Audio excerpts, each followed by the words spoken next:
We waiting for are them. connected. It's either my phone or the stream. It's not picking up, maybe. Hmm. Well, that's Oops. interesting. Nonetheless, this is one waiting. That's me. Right. I'm gonna turn the music on just a little bit as we get on it. Oh, now it says live. Yep, there There we we go. go. All Now we're right. in there. Okay, hold on. Let me flip back over. Either way, the show that we were gonna do, we haven't seen the requests yet. So the show that we were going to do yesterday. Oh shoot, I got the music playing. Hold on, sorry. The show that we were going to do yesterday is actually going to be what we do tomorrow. And in particular, I'm excited about that too, because it dives more into your thoughts and how your thoughts impact relationships. And I think it'll be a great build upon hopefully what we talk about tonight, because it just shows you overall the evolution of relationships and marriage, and how it doesn't always, start off in one way and stay that way at all times. It evolves just like with time and, life in general. So it's always nice to hear those different perspectives and those different experiences from other people as they come on in. Now, this couple I think was from like an hour away. I mean, an hour time zone change, if I'm not mistaken. Okay. So I sure hope we didn't mix that up. But I did mention Eastern Standard Time. It sucks because I can't see the messages when we're already up here. What do you mean on Instagram? Yeah, load it up.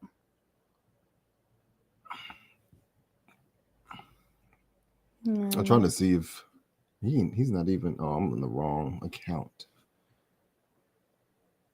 I don't know. Will it let you do that when Message. you're? Oh, there They're it running a go. little late. Okay. So she says, Okay, we have to wait. yeah, oh, they got kids. So we understand how that goes for sure. And that always can make things run a little bit behind schedule. That's a nice thing. I think for us doing this show, people always ask, like, how in the world y'all do this show? We got 3 kids. So 3 babies on top of that. Our oldest only 7. So, and then we have a 4-year-old and a 2-year-old. So we certainly have to have our kids in bed at a certain time, fully on that schedule. They've always been on that schedule, 7 o'clock in that bed. And it actually provides a great opportunity for us to do other things like this show. So I actually looked at our whole life for like a whole year and tried to analyze, like, what would be the good time, like I said, I always mention that up here. I really sat with God and like meditated and talked about what would be a great thing for our community, how God could work through us, something that came natural and easy and didn't require too much, because we already have a very busy life. So it's really nice to be upon this. It is a lot. It is. It is a lot when you don't have a lot of time out your day. Yeah, it is. It is. But I always think too, that is kind of the commitment that you give to the community when you're trying to, I guess in a way, something that will require a sacrifice, requires you to stretch a bit, but it could also work out to being a great benefit. But most things, especially things like this, where you're actually putting in work and doing stuff, is going to require that stretch and that, discipline too. So thankfully, we are quite disciplined for this, and I am quite excited for our journey as we've been doing this. We really like to talk with other couples and even single people. We've talked to one single, not married, guy. Mm-hmm. He wasn't married, so, and it's always nice to just hear the perspectives, because this too can be a great platform for just general coming together, bouncing ideas, searching for solutions, and actually working as a community. That's one of the great things about other communities that I notice in other countries that have the arranged marriage type, ordeal. They have a strong community backing behind them, in which they all come together and they talk about things and they work out, they work out issues, based on other people's experiences, things that help, the support. Right, yeah, and that's contrary to what we do here in the Western culture. Mm-hmm. A lot of times our parents don't even know who we married, right, or know anything about them. So it's kind of hard to support the marriage when they don't know your they don't know your spouse. Yeah. Or if you're coming from a single parent household, so you only got one lineage of support, if that, if any. So it is harder here. Those are the challenges that we face here in the Western world, in trying to find love, trying to find relationship. So Mhm. contrary to that, I don't think, to be honest with you, that arranged marriages will be a priority here in the Western world. No, Because- not with the freedom of, because of the fact that the matter is that marriage is not as popular as it used to be. No, it's serious. Right. It's very serious. And a lot of people don't like responsibility, accountability, a lot of maturity, right? These are very serious behaviors that you need to have. Yeah, but there's a benefit overall to being married. Certainly. And a lot of people today, men and women, are very selfish in their ways and don't want to get married. And not realizing that if you can find the right person who can support you, who can take care of you, take care of each other, you will go a long way in life, and you will have someone as a team, someone that you can work with and feel secure, someone that you can work with and build a family with. Even if you don't want to build a family, just have someone there that can support you when times get hard. And old age. Right. Exactly. Because we don't look that far into the future and take those things for granted. And I'm not trying to, scare people into relationships, but for those people out there who are single, what are you going to do 30 years from now or 40 years from now? Rely on your children? Are you really going to exhaust your children to take care of you? Or 50 years from now, depending on your age, or 60, depending on your age. And to be honest with you, your children have their own lives. That is an option to them, whether they want to take care of you or not. They don't have to, So what do you do when your children grow up and have families of their own and you're still single? Yeah. Or whatever the case may be. Or if you have no kids and, right. We're statistically living longer. And what comes with that, are you going to be able to work 70 plus when you're 70 plus years old? Are you going to be able to help, feed yourself, clothe yourself, take care of yourself? Some people don't think that far. They're like, oh, I can get, I'll be just fine, Right. But, and also too, look at the fact of retirement, money. Where are you going to get your money from? Statistically, you make more money having a spouse who can help you. That's the bottom line. Yeah, and most millionaires and billionaires are married. Right. That is a fact. 80% of them are married. So that money came along the way as well. And if you are forward thinking and positive about it, it's easy to make $1 million within 30 years, less than that. If you're smart with your money and know how to invest, and even in times where there's a downturn in the economy, there's always ways to make money lucratively, legally, to make money, and that will position you better for retirement. And as a society and as a culture here in the Western world, we don't necessarily think that far, and that type of mindset needs to change. As we become adults, as the young people become adults, they need to learn how to invest. They need to learn how to invest in their futures. A lot of them do. We talk about college, but a lot of young people, they don't finish college. They're stuck with the debt or whatever, or what may have you. But if you've started that college journey, then it's probably more than likely best for you to finish it. But there's other alternatives and other jobs out there that you don't have to fall deep into debt and try to dig that hole out of, especially now in these times. But the wild thing is that I'm learning at work is that these Gen Zers don't want to work. Right. They don't want to work. Mindful, say you work in retirement services, so you see like the long-term impact of how you have to have your money working for you. Grand effect. Sorry, just want to mention for those tuning in, we are on a slight rant as we wait for our guests to join us. So thank you either way for joining us. But God, Gen Zers don't want to work, and that's important to think about. Long term, again, like a relationship in general is work. So that's kind of a tough thing to really just settle with. People, you think about right now, sure, it's very easy. It may seem like an okay thing to do, but you really do have to work in all aspects of life in general. Right. Being your better self, refinement, we always talk about that. So while we're waiting for our guests, I would like to invite you all. If anybody currently have any topics or questions that they would like to ask, anything that you all are going through, we can try to nip that real quick any questions or anything in general or hypothetical. If there's any questions that you all like to ask us, by all means, please do so. You can join us live, video call in, or either talk or hit us in the chat box. You can also submit questions anonymously at www.wifeconomics.com/submit a question. And we will get to those as well. So, like we're talking about right now, we do have a live couple that is going to join us. Soon. Soon. Once they settle their kids on down and stuff, we always know what that's like. But in general, tomorrow, to be sure to tune in again for Marriage Fit Friday. It's going to be that topic that we ended up canceling on. That was a question that was asked in particular about the thoughts and our thoughts in general, all of the thoughts that we have and how they impact our relationships, how they can either make them or break them. So that's, I think, going to be a very interesting topic in particular, because it'll allow us to dive deep into the different thoughts that kind of a single person may operate out of, a married person may operate out of, especially for Marriage Fit Friday, and then in general, an individual who is focused on that, refinement, like we were talking about, and being just a good person within yourself and constantly growing and getting better, because that's what relationships actually really challenge a person to do. And I think that's why God encourages relationships, because of that mirroring and that learning how to have a cohesive life with another being. That is huge, especially in terms of just generally caring about someone other than yourself. Mm-hmm. It just requires a different frame of thought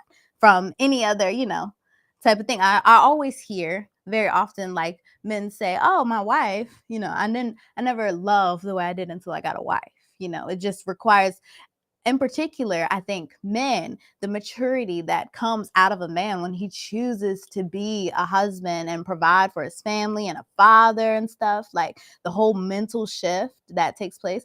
And I love, in particular, I say that for the men, because me as a woman, the conditioning of a girl in particular, we come out the womb taking care, nurturing, I look at our little 2-year-old daughter, she's already taking care of brothers, her dad, all of us. Mm-hmm. She'll bring the slippers, daddy come home from work, and she's the one that quickly brings him the slippers, so you can take your shoes off and stuff. Little things like that, like little girls naturally start doing. So I always think that, but the requirement of maturity in a man's mind in particular is quite profound. I think a man really reaches another heights of who he can be, and his abilities and his confidence and all his ambition, his drive, all of that like levels up when he takes on a family. So it's a great thing. I love seeing that. I love seeing that in you. Yeah, I mean, and others. That's what's subjective. Yeah, if you do it right. Right. Yeah, if you do it right. Yeah. And that's depending on the situation and who you're with. Yeah. And then also too who that man is. And then also too, there's layers to this, like an onion, any traumas that he's been through, any lack of support that, he may not have had in his past, because you have to also want to, wives inspire men to want to do great things, and especially husbands who are committed to their families, wanting to do great things in these times. That means to get as much money as you possibly can, and try to do it in a way in which you don't have to spend all of your time doing it. So that's the challenge here in these times. And it's not always easy. It's not, especially if you don't have a plan in life on trying to get there. So you need we need spouses. We need wives who can inspire us, not trying to belittle us, demoralize us and demasculate us. We need women who can help us, be willing participants in this game of life, and also to be unselfish with their time, with their support, with their love. That's what men today need. And also too, men, we got to step up to the plate. Yeah. Adjust the situation, because there's no coincidence that the marriage statistic, less people are getting married and they're holding out for marriage. Yeah. At the age of 30. We've came from people used to get married in their early 20s. Yeah. If not younger than that, in the settler days, when survival was a necessity, when you didn't have anything. Right. No cell phones, TVs, nothing. Right. Well, you had to grow your own food and hunt for that food Right. as well. Right. What would everybody do if that had to happen again? Right. Yeah. And that will drive people back to marriage, trying to Exactly. find somebody who Exactly. to team up with and help out, neighbors, and so Exactly. everybody will Yeah. try to come together and support each other. Back to nature, that natural balance. Right. Yeah. Because, you know, if you see things throughout history, families were so close together. Mhm. If you all have, I guess, extended family around you, you'll notice that as generations pass, your family spread apart. And with that, technology has also increased as well. Has gotten, you know, things have gotten faster and easier to connect with people, network, and all of that. Video messages now. I remember when growing up in the 90s, you would dream to have a video message somebody or whatever the case may be. They had those house phones. You had to get on. I forgot what that company called, but there was like this one company with a video phone in the house, and you can only have that other phone for that other person, and you can talk to each other. Yeah. And it wasn't on TV or the computer. You know, then we had chat rooms and on the phones, and things evolved as far as communication and social networking and all this stuff, social media and all this stuff. The convenience of being apart, I think, further apart. Because like you said, back then families were closer, and that nuclear family of the grandparents helping the parents, helping the kids helping, you know, all of that stuff. The communities raising each other, working together, you know. Right. Certainly, yeah. And you look today, we don't have that. You know, we don't have close net nuclear families. We don't have close extended families. Right. You know, what do you do if you need help? You know, you just rely and cross your fingers and hope that someone comes out and help you. You know, things have gotten progressively harder out here. So why are people not wanting to get married? Well, I think the convenience of being separate, like you think I think technology has done that, like made it seem like it's okay, we can make it on our own, you know, and still technically feel like I'm socializing or being in a community because I'm on a community online. I mean, I think what happened is that people have gotten selfish. What happened is that you've given up all this family orientation, and you've accepted all of this technology and social media to where people are being very selfish with themselves because they're trying to live out these lives that are not them, or they're very busy because, you know, financially the bills need to be paid. So you have these different dynamics going on in which, you know, family is kind of being put on the back burner, and unfortunately is leading to a lot of detriment in the society of what we have today. And you see a lot of children, of course, over time. So I would say since the 70s or 60s. I mean, even, you know, some people before then, you see a lot of single parents now in this day and age, in which it didn't used to be that common, believe it or not, back in like the 60s and 70s and the 50s. So, you know, with that being said, we need, you know, we can only hope. And I think the pendulum will shift to the point to where people will start marrying younger and younger, because you see the benefit financially first. Unfortunately, that's what's going to happen. And can't see the benefit tonight. And then, you know, today rather, of having a relationship and a family and a marriage. But hopefully, like I said, I think the pendulum is going to shift to where those marriage rates increase, and then people will start marrying again because out of necessity, unfortunately, for survival. And that's that is something that is going to change, unfortunately. And I think that's, you know, it's all going to swing back again because it's going to be for survival. Right. That's true. So unfortunately, we got a message that they probably won't be able to make it right now. That's all right, because we stay prepared and we got some questions that we just gonna talk about, lessons marriage has taught us. We haven't done a show like this per se before. Yep. So we'll improvise and hopefully work that out with them to get another time. Or if not, we will be sure to bring you all some other people to chat with us. We're sorry about that, but sometimes plans don't work out, and that is okay. You got to be able to keep it moving and improvise. And that's what we're going to do tonight. So let me just pull up some questions that we generally we're going to just talk to them about and maybe ask each other about. All right. Sure thing. So, okay. What are some ways? Well, first, how long have you been married? For those that don't know, we have been legally married for coming up on not 8 years, but been to engaged. We kind of got engaged we got back together, got engaged pretty fast. So we've been engaged. We were engaged right away shortly after getting together. And that would be 11 years of us total being together. But we also were together prior to that, which leads into our other question we were going to ask, which was, what are some ways have you seen your relationship evolve over time?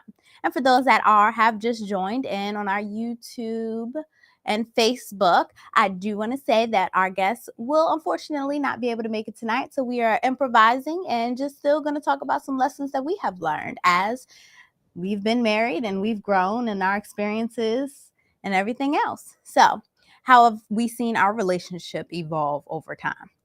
That is interesting. What do you think? I want to hear you talk. Maturity, of course. So it was kind of difficult, of course, transitioning from being a single man. I would say I'm being a single man, getting whatever I wanted. That's how I felt.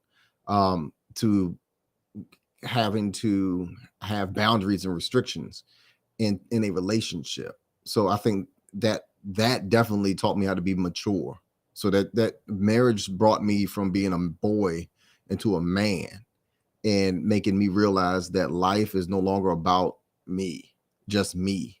It's about being of service to someone that I love and I care for outside of myself. Taught me to love myself even more.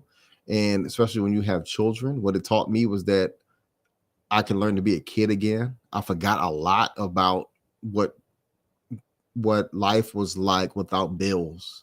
And understanding that you have a second childhood and then living through your children and then a third childhood as you grow old as a grandparent. That's what being married has taught me. I mean, luckily I'm not a grandparent yet. Of course, we got babies right now, but that's what I foresee. What relationship? Another evolution of our relationship is finance. It taught me that I need to, if I want to be the sole provider of my family, then I need to hold up my end of the deal and get as much money in advance in my career as much as I possibly can. It's kind of like, the man being the hunter of the family. You want to get as much meat and bring that meat back to your family at the end of the day. And in these times, that's money.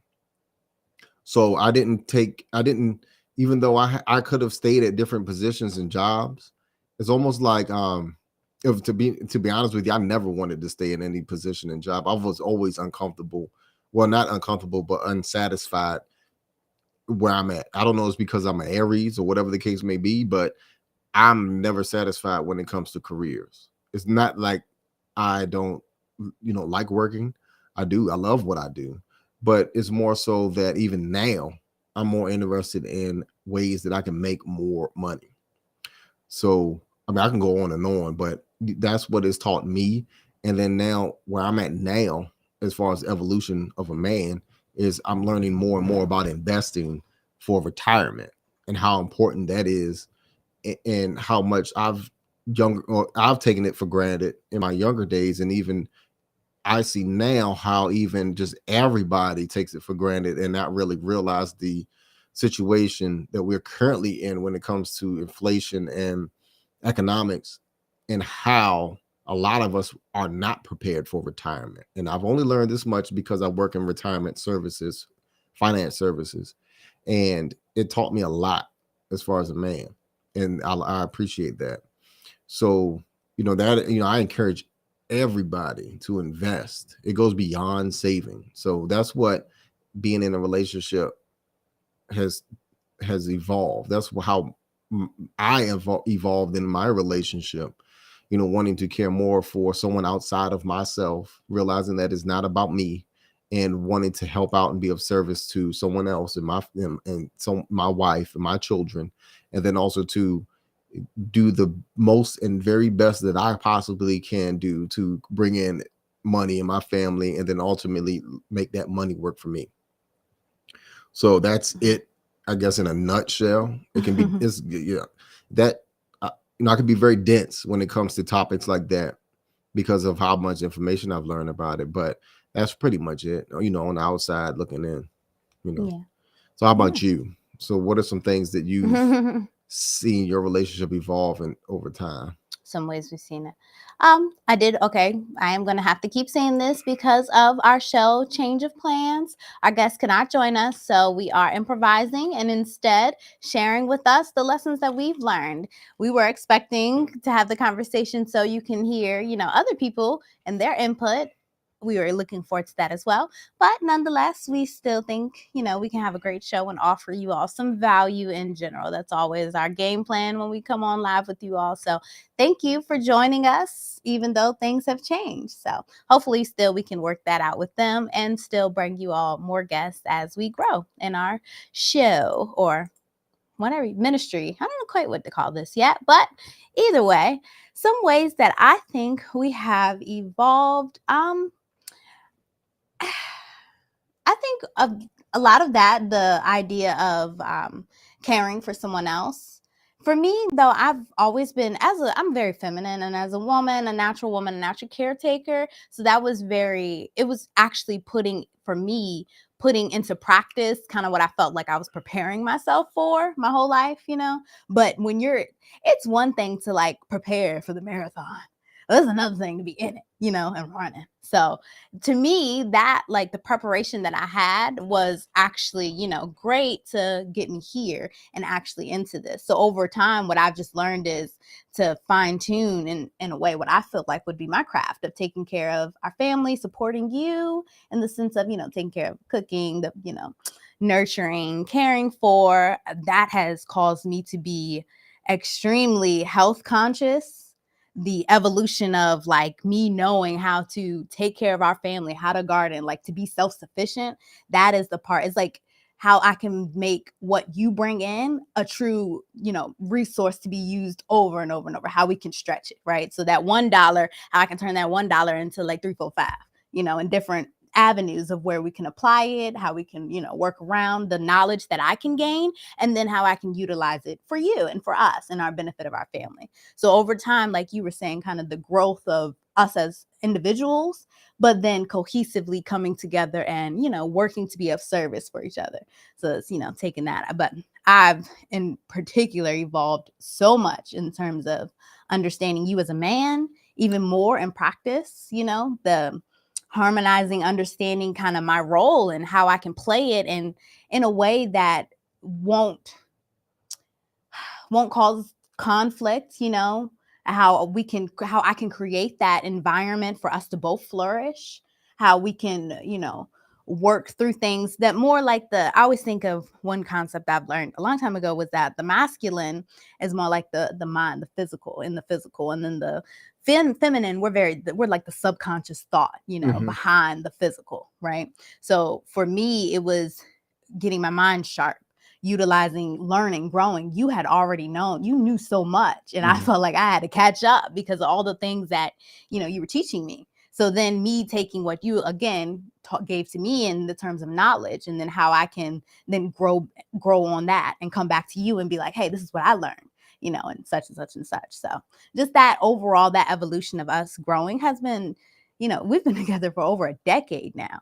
And literally, we have not spent a day apart, which is a beautiful thing to see, like us have that relationship where we have found that balance, right? Where it's natural, it's easy. And honestly, I think that's why God said, hey, this is good for y'all to do this. Y'all did this, y'all doing this. So it's like leading by example, because it's actually something that we work to try to have for ourselves first, and accomplish that. I mean, and for the viewers out there, every relationship is not, my wife mentioned easy. Every relationship is not easy. It's not, yeah. Like, for instance, not to throw you on the bus or nothing, but one of the things that I would say that you learn how to do well is to inspire me, instead of trying to change me. Because I Mhm. remember when we first were married, those were things that you were trying to change. And Yeah. then until we realized that you being in a marriage or in any relationship, your job is not trying to change anybody. You can't change anybody. You can inspire change in people and hope that they want to change. But also too, it comes down to what you deserve in a relationship and what you want in a relationship. But you're not always going to get your wants. Yeah. You're not. How to live harmoniously with that. Your needs are more important than that. If everything else works around you, I would say you found a safe space. Yeah. Now, what people today like to do is go and, women, they say women are hypergamous. Some women will leave a man, a good man who's trying, and then try to think that they're going to get with somebody else who's better off and realize that they messed a good thing up. I would encourage women who are in those struggle love situations with a good man who's trying to stay committed in that relationship, figure out ways to inspire this man to provide. You have a better bet doing that instead of skipping around town trying to try another man and trying another man and trying another man. Right. Because ultimately what happens is that you're going to be so unfulfilled and you're going to be so regretful that you did not take the time to actually build a relationship. We was watching a show last night and the girl said that her flaw was the fact that she doesn't try in relationships. I think that's a very common thing, especially with the young females today, and that lost art of what women or wives are supposed to look like. I don't want to get political, but we living in a day and age where people can't express to you what a woman is. Yeah. So if we live in this damn time like this, how you gonna tell me what a wife how are you going to tell me what a wife is? Right. Are we really losing our morals and common sense and values to the point to where no one knows what the hell a wife is, let alone why? Because they won't date mama. Right. Exactly. Their mother wasn't a wife. The grandmother wasn't a wife. Great grandma probably was, but great grandma's gone and didn't pass that information down. So it's very important. So hopefully you all get my drift. Yeah. Everybody, we all need each other. We all need to educate each other how to do better. We all need to educate each other on commitment and sticking through with your commitments, sticking through with your promises and holding those up, and understanding too, have some grace when we fall. That's one of the things that we need to understand as well as a society, people, and also building relationships. Not trying to bash people down and trying to say how bad somebody is because they didn't make their goals or whatever the case may be. Yeah. So, I would say patience. If I could add that on to kind of what you were saying, that for the evolution of me not trying to change you was patience and letting you do you and being okay with that, and just trusting in the man that you are. And like what I always say is hold the thought in my mind of the greatness of you and allowing you to find that within your own reality. It's just like praying to me, just holding that thought, because then it creates that space for that opportunity. So being patient. So that certainly helped. Learning that. And of course, applying that to now like children and having children and stuff like that, that same concept. So I think relationships really do help prepare you for a whole lot more than, you can really think about. But let me see. What are some ways we make sure to maintain a healthy relationship? Again, for our viewers that are tuning in, we are asking ourselves these questions because we aren't going to get the opportunity to talk with our guests. They had something come up, but things happen, so we making it move on with it now. But anyways, so what are some ways that you make sure to maintain a healthy relationship? What are some things that we do? Before we just dive into that question, we often talk about that relationship check-in. For those viewers who are up here and you all have heard that message from us, this is what it looks like. Yeah, this is our check-in. Right. Yeah. So, periodically relationship check-ins are good just to check your temperature, your relationship, just to reevaluate what you've been through, your goals, your aspirations, things that you want to fix in your relationship as well. So and celebrate how far you've came, right, the yep, great things you're doing, right? You don't have to do a check-in on your relationship if things are going good, and it's just like a, hey, we're doing good, like a good, it's right. always can look like that too. So yeah, But I that's a mean, great but it idea. helps to go get through the weeds of things, and like my wife said, and celebrate your successes, and then look at areas of where you can improve. That's Yeah. any performance. Relationship is you have performance in your relationship as well. So Yep.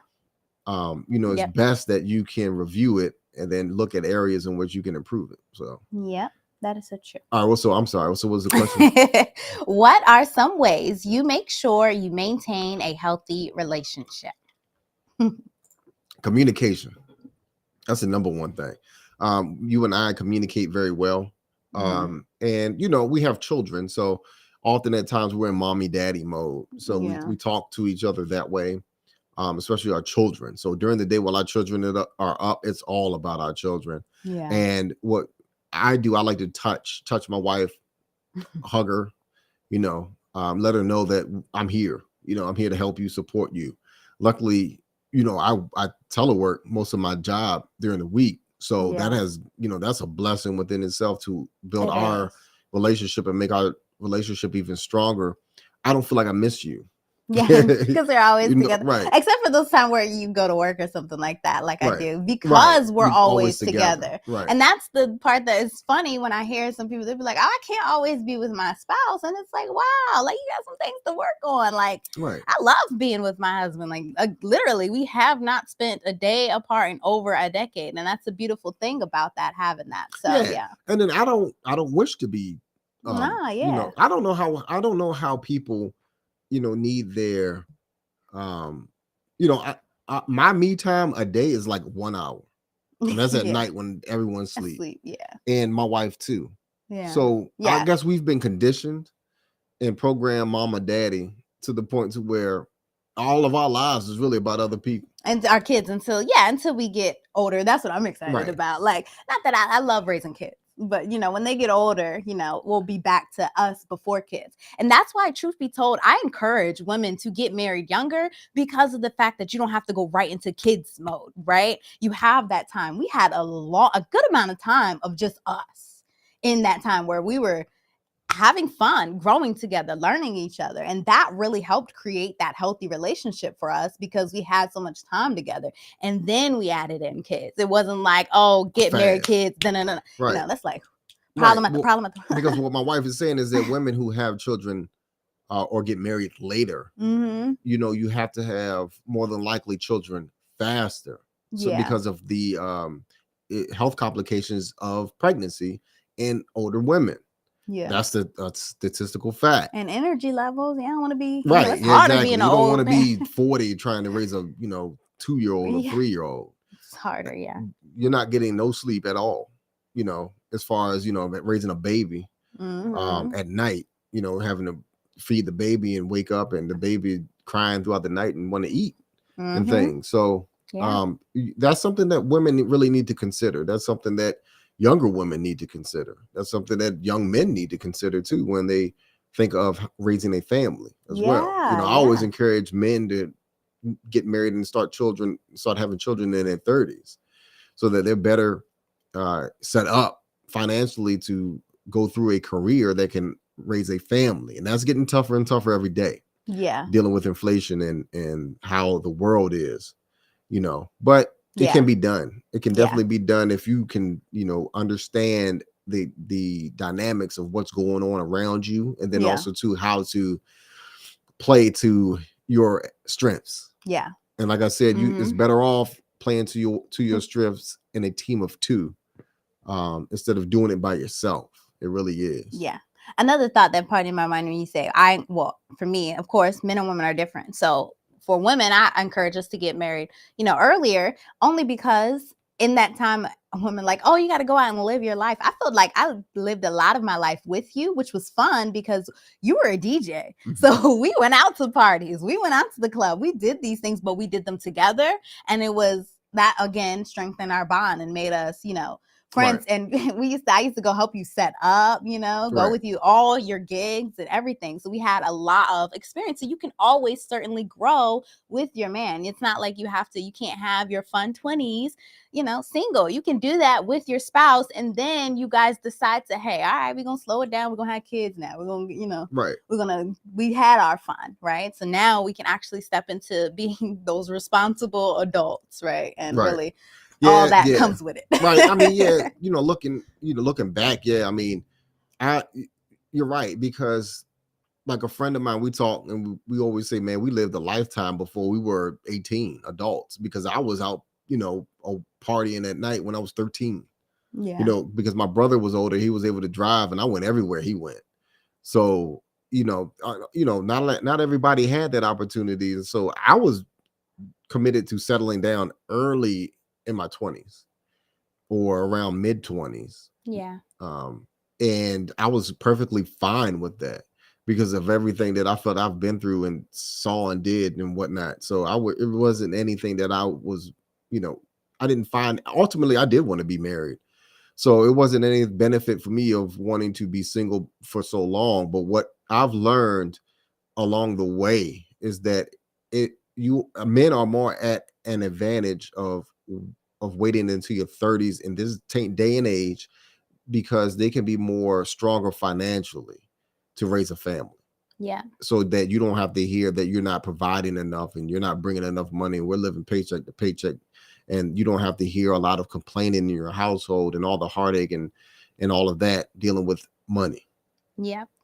So. Yeah. I want to see. Okay. Let me go into a juicy one before we close out. Let me see. Something that we haven't really talked about, because we don't really get too personal with you all, because we don't. Truth be told, it's not about us. We have learned a lot that we're able to, offer this advice and wisdom for you all to learn from. And also, in order for us to kind of keep the separation, it really allows us to have our own private lives, and then, still be able to be out and, be talking to people and stuff about relationships without it, impacting us. We don't really get too personal with you all. So this is a nice opportunity for us, y'all, to see a little bit more of us, right? And the real us, because this is really us. We don't get up here Monday through Friday and be faking. Like, this is, that's why it's easy, for real, because this is us. Like, it's no, like, people who know us know this dumb since college. This has been dumb. So. But anyways, let me see. One juicy one, I think maybe something about conflict. There was something in here. I think I had a question on conflict that I was trying to think of. Is that it? Do you feel comfortable talking about a challenge? Overcoming? How did you? Where is it? Do you see that? I don't see anything about conflict. There it is. How do you communicate with each other? How do you resolve conflict? Oh yeah, and how do you express your needs and wants? Okay, so that was a question we was going to ask. That's 3 questions. Yeah, for those who are tuning in, again, we're going to say this again. We were going to have our couple come up here.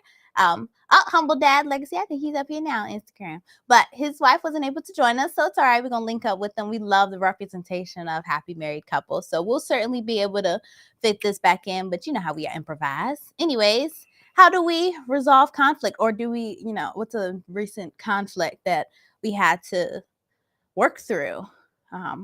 Again, that's one advantage of what we do and being able to impart this knowledge, because we work through a lot of that, but we don't argue. We don't really have conflicts like that. Like, I'm trying to think of the most recent thing, anything that's happened that we had to work through, that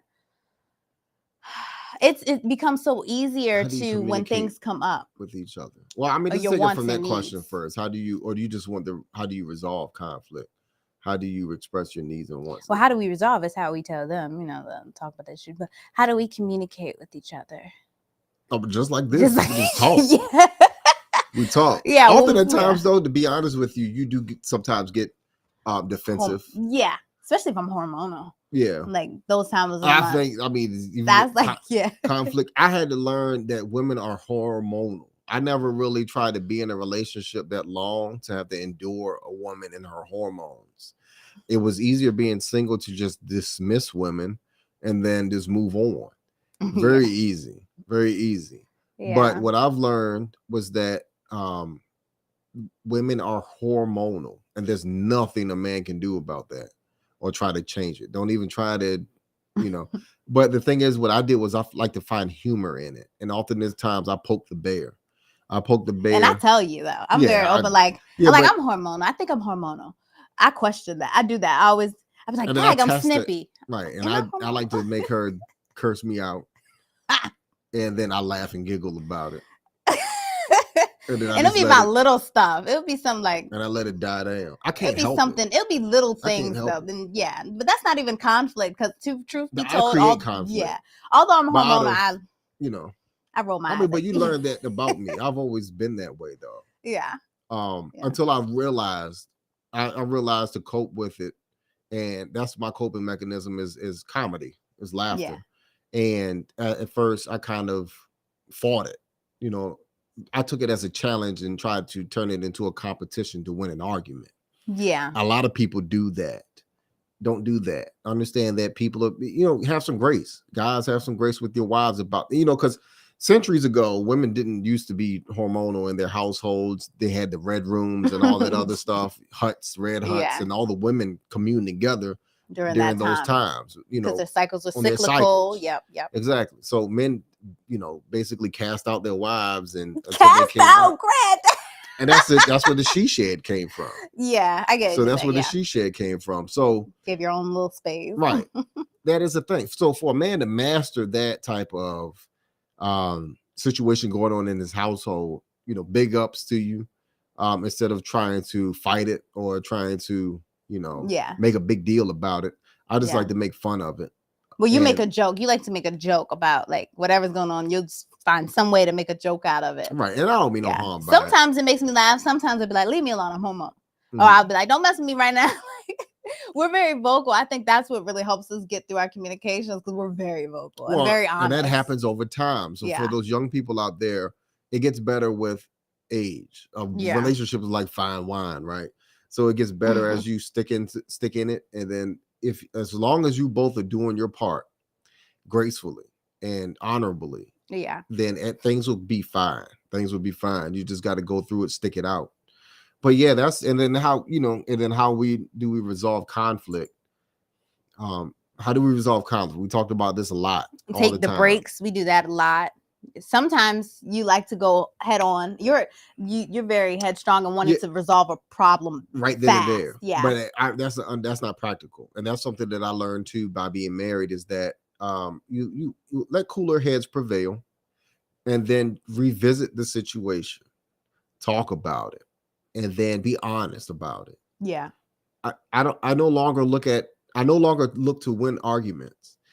I don't like arguments. I used to enjoy them because I took them as a time to just try to win them by saying the most horrible things that you could say. And that's not what you're supposed to do in a relationship. You're supposed to look for understanding. First, reconcile what the situation is, and then talk about the issues. Don't talk about each other. And then next, once you all are cool about the situation, next find a mean to compromise, negotiate. Whatever the situation is. Yeah. Then after that, you put that compromise and negotiation into an action plan, which is your resolution. Mm-hmm. Then you resolve it and say, next time I'm not going to do that. I understand. It gets on your nerves. I'm sorry. I'm not going to do that anymore. And then that's it. And then so have you. That is the way to do it. Stop trying to argue and win arguments. Yeah. Arguments and relationships are not for you to win. They're not. They're educational moments on you both understanding each other better and ways that you can communicate in a more effective way. And like I've always said before, more and more times that you all practice this, you'll get better and better at it. And then your arguments will be less. You'll argue less, you'll sleep more through the night, and you'll love each other more each day. I think there's an art to it, if I must say, also because we are quite different in the sense of, I know some people don't believe in astrology, but he's an Aries and I'm a Virgo. So we're very different in terms of how we handle conflict. I'm not one to be like you and go head on. I'm not going to fight with you. I'm not going to argue you. I'm not going to do none of that. Down. Yeah, I'm not going to, that's just not me. Right. I'm not going to hit below the belt. I'm not going to keep doing it. I'm just, but that actually allowed for you to see, okay, I can't win this way. Like, it's not going to work this Yeah, way. it wasn't for me to win. Right. Well, I yeah, mean, it the just arguments are required not. us to switch. And then me also, it helped me to see, okay, I can't, shut down. I need to, talk about it later on, like come back and, work on it. But because we aren't the same in how we process, conflicts or disagreements, it just allowed for the opportunity for us to kind of switch it up. I think it would be a lot harder if you have two headstrong people arguing with each other and fighting. It could turn real, messy. Yeah, but somebody has to back down at some point. Right. Somebody has to be like, all right, truce. Because if ain't nobody gonna do that, then y'all, Yeah, but the problem with that is that you're still competing. Right. You're still competing to win. But those people's mindset, so that if you have an alpha male and an alpha female in a relationship, your mindset has to switch and flip. Yeah. And understand that we need to stop arguing, and we need to start communicating on resolving conflict. Arguments only makes us distantly apart from each other. Right. Communicating, reconciling what the issue is, negotiating or compromising, and then resolve your conflict. That's the quickest way to get over what issue that you're going through. Yeah. Stop trying to pick on things that the reason why you all are arguing is because you did this and that, that, and this, that. Or be mean to each other. Right. Being mean to each other on purpose. I ain't cook you dinner tonight, but I made all the Wagyu steak for me. And not nothing for you. You go ahead and eat McDonald's or whatever you can. Don't, stop that. That's ridiculous. Stop that. Divorce rates are already high enough, so don't even try to contribute to it. Right. So that's what that's another thing that we talk about. Divorce rates. But yeah, that's the blueprint that we like to hold on to as far as resolving conflict. It works every time. Yeah, we rarely argue. Like we rarely argue. Right. I think our last one might have been maybe earlier this year over something. I can't even remember what it was. I'm just saying, like, because of that, we know how to communicate with each other. We know how to consciously be mindful of each other. And then holding grudges. I used to hold grudges. And then doing this show taught me even more not to hold grudges, because what's the point? Well, I'm not going anywhere. I'm not. I'm committed to my family and my relationship. I'm not going anywhere.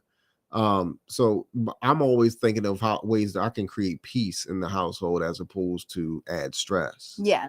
My wife is I know you all have probably seen me. My wife is a stay-at-home mother.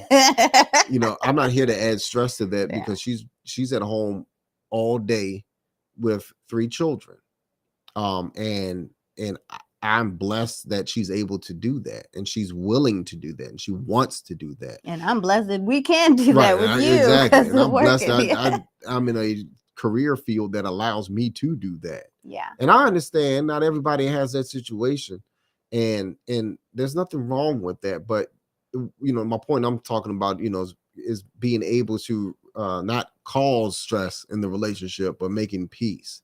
Everyone's mindset needs to change and think of, let's create more peace between us instead of creating conflict. Yes, enough things out here that's creating conflict. And in your house, try to have the peace. Keep the peace. And then the last part to that question, how do you express your needs and wants? That's just through open communication. We talk about things, our alone time. One of the things that we've lost by contributing about an hour Monday through Friday between me and my wife is that we actually lost time to focus on each other when our children are asleep. So that's one thing that we had to learn to adjust to, and so we're even more vocal about our needs and our wants. Yeah. So scheduling and making the time for real, being serious, about certain times, like, hey, like, and then all throughout the day. And it may seem mundane, it may seem boring, marriage relationships, especially when you don't have a lot of time, but that's the hand that you're dealt. You try to make the best of it. So you schedule that time, and then you do what you need to do, and so that your cups are full. Yeah. You need to pour into each other and make each other feeling full and rejuvenated and ready to go tomorrow, for the next day, right now, whenever. But you draw energy from each other, not, and you recharge each other, rather. Yeah. You recharge each other, not draw and suck energy out of each other. Yeah. Scheduling helps with structure. Our life is very structured because we have so much going on. We have our homeschool, you work, and everything. Like, it's a full-on thing we're doing over here, side business, making products, all this stuff, And structure, investing, yeah, let alone rental properties, structure is big for us. So although we have this 1 hour that we've lost, we really go hard on getting that hour back somewhere else. Right. Yeah. And you only do that by investing. You know, time. Yeah. I'm trying to invest to the point to where, yeah, I can perfect AI to sit here and then talk exactly what I want it to say. No, not the AI. No, I'm just joking. No, but you all get what I'm Yeah, saying. You can only buy time here on earth. You can't create it. Yeah. Pretty much. So yeah, and what's most important is each other. Yep.